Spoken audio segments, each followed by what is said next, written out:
এই প্রেসিডেন্ট তিনটা কারণে অপরাধী, যার বক্তব্য এই মহান সংসদে আমরা শুনতে পারি না। প্রথম কারণ হচ্ছে তিনি সমস্ত খুনের সহযোগী ছিলেন। তার আমলে যে খুনগুলো হয়েছে, একটা খুনের বিরুদ্ধেও তিনি শাসক গোষ্ঠীর প্রতিবাদ করেন নাই, সেই খুনে তিনি কোনো ব্যবস্থা গ্রহণ করেন না। দ্বিতীয় কারণ ছিল, আপনারা জানেন, আগস্ট মাসের 5 তারিখ 24 সালে তিনি জাতির উদ্দেশ্যে ভাষণ দিয়েছেন। সেই ভাষণে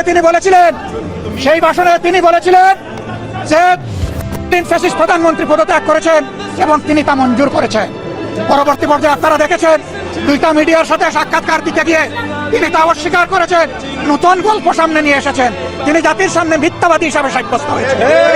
দেশের প্রেসিডেন্ট মিথ্যাবাদী সাব্যস্ত হওয়ার পরে প্রেসিডেন্ট হিসাবে তার আর কোনো নৈতিক অধিকার থাকে না। 3 নম্বর অপরাধ তিনি করেছেন, তিনি নিজের হাতে অর্ডিন্যান্স সাইন করেছেন।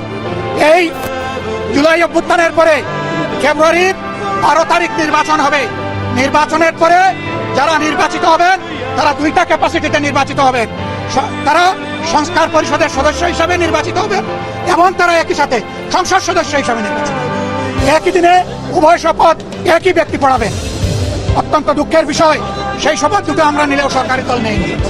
তার প্রথম দায়িত্ব ছিল গেজেট প্রকাশের 30 দিনের ভিতরে সংস্কার পরিষদের অধিবেশন ডাকা। তিনি সেই অধিবেশন ডাকেন নাই। গণভোটে হার পক্ষে ভোট দিয়েছে 70% মানুষ। তিনি 70% জনগণকে, দেশবাসীকে অপমান করেছেন। এখানেও তিনি অপরাধ করেছেন।